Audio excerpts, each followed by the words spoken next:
नमस्कार students, Shakuntala tutorial को आपण मानकु स्वागत। आज आम आलोचना करबा सरल साहित्य संपर्क करी। पूर्व क्लास रे आम 72 एमसीक्यू डिस्कशन कर सारिचे सरल साहित्य उपरे। तेबे आज 63 नंबर ठू सरल साहित्य उपरे डिस्कशन करबा। फर्स्ट क्वेश्चन, सारला दासंग तांको महाभारतर केउ पर्वरे बाबना भूत ओ तुलसी बण बाघ कहानी उल्लेख करिसेंती। सारला दास तांको महाभारतर केउ पर्वरे बाबना भूत ओ तुलसी बण बाघ कहानी उल्लेख करिसेंती। सारला दास तांको महाभारत पर्वरे बाबना भूत ओ तुलसी बण बाघ कहानी उज्जोग पर्वरे उल्लेख करिसेंती। सहदेव कहिले यहा नकर विरोधी जाचिला कन्या विवाह होइबा जोगई ये विधि जाचिला कन्या जे अर्चिला भोजन यहा उपेक्षिले देव कुल कई दूषण। एही उक्तिटी सारला महाभारतर केउ पर्वरे वर्णित? एही उक्तिटी स्वर्गारोहण पर्वरे वर्णित। जाचिला कन्या जे अर्चिला भोजन यहा उपेक्षिले देव कुलई दूषण केउथुर आसीछि? स्वर्गारोहण पर्वरु आसीछि। बेलाबाळी ओ भीमर विवाह प्रसंग सारला महाभारतर केउथिरे उल्लेख रहिछि? बेलाबाळी ओ भीमर विवाह प्रसंग केउथिरे उल्लेख रहिछि? आदि पर्वरे उल्लेख रहिछि। आदि पर्वरे उल्लेख कौन रहिछि? बेलाबाळी ओ भीमर विवाह प्रसंग आदि पर्वरे उल्लेख रहिछि। नेक्स्ट क्वेश्चन, सिंह ओ शृगाल कथा सारला महाभारतर केउ पर्वरे वर्णित? सिंह ओ शृगाल कथा सारला महाभारतर केउ पर्वरे वर्णित? सिंह ओ शृगाल कथा सारला महाभारतर सभा पर्वरे वर्णित। नेक्स्ट क्वेश्चन, शार्मली फूल जे देखिलु सुरंग से वृक्ष कोल कले बिदारी होई अंग। शार्मली फूल जे देखिलु सुरंग से वृक्ष कोल कले बिदारी होई अंग कौन हबा आंसर? केउ पर्वरु आसीछि? सभा पर्व, मध्य पर्व, आश्रमिक पर्व, वन पर्व केउ पर्वरु आसीछि? एहा वन पर्वरु आसी अछि। नेक्स्ट क्वेश्चन, सारला महाभारतर केउ पर्वरे सहज सुंदरी उपाख्यान वर्णित? सारला महाभारतर आदि पर्वरे सहज सुंदरी उपाख्यान वर्णित। साहाड़ा पत्रर महात्म्य सारला महाभारतर केउ पर्वरे वर्णित? साहाड़ा पत्रर महात्म्य आदि पर्वरे वर्णित। साहाड़ा पत्रर महात्म्य सारला महाभारतर केउ पर्वरे वर्णित? आदि पर्वरे वर्णित। सारला दास महाभारतरे काहाकू सत्यसंध धीर ओ विवेकी पुरुष बोली कहिछंती?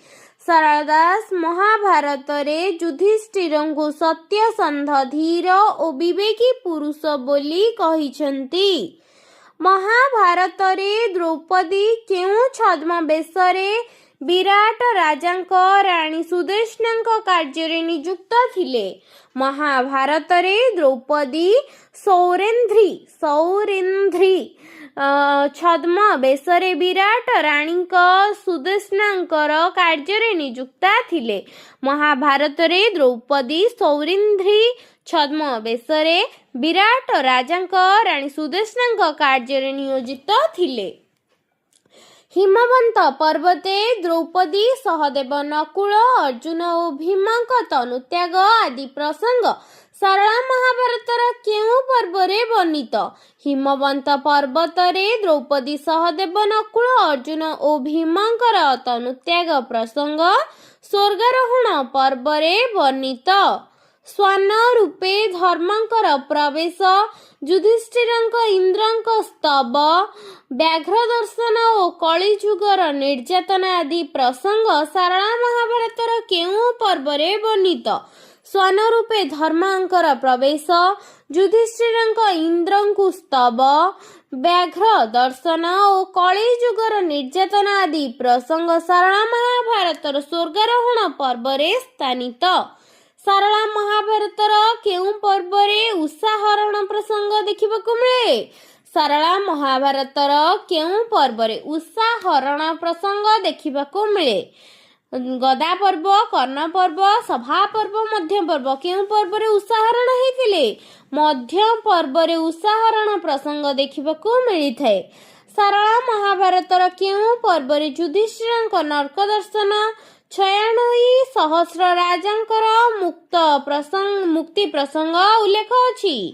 ସ୍ୱର୍ଗାରୋହଣ ପର୍ବ, କାଇଁସିକା ପର୍ବ, ବିରାଟ ପର୍ବ, ଗଦା ପର୍ବ। କ୍ୱେଶ୍ଚିନ୍ କ'ଣ ଥିଲା ନା ସାରଳା ମହାଭାରତରେ କେଉଁ ପର୍ବରେ ଯୁଧିଷ୍ଠିରଙ୍କ ନର୍କ ଦର୍ଶନ, 96,000 ରାଜାଙ୍କର ମୁକ୍ତି ପ୍ରସଙ୍ଗ ଉଲ୍ଲେଖିତ? ଏହା ସ୍ୱର୍ଗାରୋହଣ ପ୍ରସଙ୍ଗରେ ଉଲ୍ଲିଖିତ। ଯୁଧିଷ୍ଠିରଙ୍କ ଧର୍ମ ପରୀକ୍ଷା ଓ ସ୍ୱ ଶରୀରରେ ସ୍ୱର୍ଗ ଗମନ ଆଦି ସାରଳା ମହାଭାରତର କେଉଁ ପର୍ବରେ ଉଲ୍ଲେଖ ହୋଇଛି? ଯୁଧିଷ୍ଠିରଙ୍କ ଧର୍ମ ପରୀକ୍ଷା ଓ ସ୍ୱ ଶରୀରରେ ସ୍ୱର୍ଗ ଗମନ ଆଦି ସାରଳା ମହାଭାରତରେ ସ୍ୱର୍ଗାରୋହଣ ପର୍ବରେ ଉଲ୍ଲିଖିତ ହୋଇଛି। ନେକ୍ସଟ କ୍ୱେଶ୍ଚିନ୍, ୟେଥୁ ଅନନ୍ତରେ ବୈବସୁତ ମନୁରାଜ ଅଗସ୍ତ୍ୟ ମୁନିଙ୍କ ଚରଣରେ କଲା କଦିବ୍ୟ ପୂଜା। ଏହା କେଉଁଥିରେ ବର୍ଣ୍ଣିତ ହୋଇଛି? ଏହି ଉଦ୍ଧୃତି ସାରଳା ମହାଭାରତର କେଉଁ ପର୍ବରୁ ବର୍ଣ୍ଣିତ? ଏହା ସ୍ୱର୍ଗାରୋହଣ ପର୍ବରୁ ଆସିଛି। ୟେଥୁ ଅନନ୍ତରେ ବୈବସୁତ ମନୁରାଜ ଅଗସ୍ତ୍ୟ ମୁନିଙ୍କୁ ଚରଣେ କଲା କଦିବ୍ୟ ପୂଜା। ତେବେ ଆଜି ଆମେ ଆଲୋଚନା କଲେ ସାରଳା ସାହିତ୍ୟର MCQ। ଏବେ ଆମେ ଆଲୋଚନା କରିବା ସାରଳା ସାହିତ୍ୟର ସାମାଜିକ ପୃଷ୍ଠଭୂମି ସମ୍ପର୍କରେ। ସାରଳା ସାହିତ୍ୟର ସାମାଜିକ ପୃଷ୍ଠଭୂମି ସଂକ୍ଷିପ୍ତରେ ଆଲୋଚନା କଲେ ସେ ସମୟରେ ସମାଜରେ ଶିକ୍ଷାର ଅଭାବ ଥିଲା ଓ ଅଧିକାଂଶ ଲୋକ ଅଶିକ୍ଷିତ ମଧ୍ୟ ଥିଲେ। ସଂସ୍କୃତ ଭାଷାରେ ସମସ୍ତଙ୍କ ପାଇଁ ସହଜ ହେଉନଥିଲା। ସାଧାରଣ ଲୋକଙ୍କ ପାଇଁ ସହଜ ଭାଷାର ଆବଶ୍ୟକତା ଥିଲା। ଧାର୍ମିକ ଓ ସାମାଜିକ ଶିକ୍ଷାକୁ ପ୍ରଚାର କରିବାର ଚେଷ୍ଟା ଥିଲା। ଲୋକମାନଙ୍କୁ ସାହିତ୍ୟ ସହିତ ଯୋଡ଼ିବାର ପ୍ରୟାସ ଥିଲା ସାରଳା ଦାସଙ୍କର। ସାରଳା ସାହିତ୍ୟ ଦ୍ୱାରା ସମାଜର ଜ୍ଞାନ ଓ ସଚେତନତା ବୃଦ୍ଧି ପାଇଲା। ଏବଂ ସାହିତ୍ୟିକ ପୃଷ୍ଠଭୂମିକୁ ଯଦି ଆମେ ଅବଲୋକନ କରିବା, ଓଡ଼ିଆ ସାହିତ୍ୟରେ ପ୍ରାଚୀନ ଯୁଗରେ ସଂସ୍କୃତ ଭାଷାର ପ୍ରଭାବ ଅଧିକ ଥିଲା। ଏହାର ଫଳରେ ସାହିତ୍ୟ ଜଟିଳ ଓ ଆଳଙ୍କାରିକ ହୋଇପଡ଼ିଲା। ଏହି ପରିସ୍ଥିତିରେ ସାରଳା ଦାସ ସରଳ ଓ ଲୋକ ଭାଷାକୁ ବ୍ୟବହାର କରି ନୂତନ ଧାରାର ସୃଷ୍ଟି କଲେ। ସଂସ୍କୃତି ମୂଳକ ଜଟିଳତା ପରିତ୍ୟାଗ କଲେ, ଲୋକଭାଷାର ପ୍ରଚଳନ କଲେ, ସହଜ ଓ ସୁବୋଧ ଶୈଳୀ ଅବଲମ୍ବନ କଲେ, ଲୋକ ଜୀବନ ସହିତ ସମ୍ପର୍କିତ ବିଷୟବସ୍ତୁକୁ ସର୍ବଜନ ସମ୍ମୁଖରେ ଉଦ୍ଧୃତ କଲେ। ଏହାଦ୍ୱାରା ସାହିତ୍ୟ ଲୋକମାନଙ୍କ ନିକଟରେ ପହଞ୍ଚି ପାରିଲା। ଅତଏବ ବାଗ୍ଦେବୀ ସାରଳା ଠାକୁରାଣୀଙ୍କ ମାନସ ସନ୍ତାନ ଭାବରେ ସାରଳା ଦାସ ପରିଚିତ କଲେ ନିଜକୁ। ସେ କେବେ କହୁନଥିଲେ କି ସେ ପଣ୍ଡିତ, ସେ କହୁଥିଲେ ମୁଁ ମୂର୍ଖ ଅଜ୍ଞାନୀ, ସାରଳା ଦେବୀଙ୍କ କୃପାରୁ ମୁଁ ଯାହା ଲେଖେ। ଅତଏବ ସାହିତ୍ୟିକ ଓ ସାମାଜିକ ଦୁହିଁ ପୃଷ୍ଠଭୂମି ସାରଳା ସାହିତ୍ୟର ଉଦ୍ଭବର ମୁଖ୍ୟ ଭୂମିକା ଗ୍ରହଣ କରିଥାଏ। ସରଳ ଭାଷା, ଲୋକାଭିମୁଖୀ ଭାବଧାରା ଏହାକୁ ଓଡ଼ିଆ ସାହିତ୍ୟର ଏକ ଅମୂଲ୍ୟ ଅବଦାନ କହିଲେ ଅତ୍ୟୁକ୍ତି ହେବ ନାହିଁ। ସାରଳା ଦାସ ନିଜର ଜନ୍ମସ୍ଥାନ ସମ୍ପର୍କରେ ଭିନ୍ନ ଭିନ୍ନ ମତବାଦ ଦେଖିବାକୁ ମିଳିଥାଏ। କିନ୍ତୁ ବିରାଟ ପର୍ବରେ ଉଲ୍ଲିଖିତ ଅଛି କନକପୁର ପାଟଣା ଗ୍ରାମରେ ସାରଳା ଦାସଙ୍କର ଜନ୍ମ। ସାରଳା ଦାସଙ୍କର ବାଲ୍ୟକାଳର ନାମ ସିଦ୍ଧେଶ୍ୱର ପରିଡ଼ା ଥିଲା।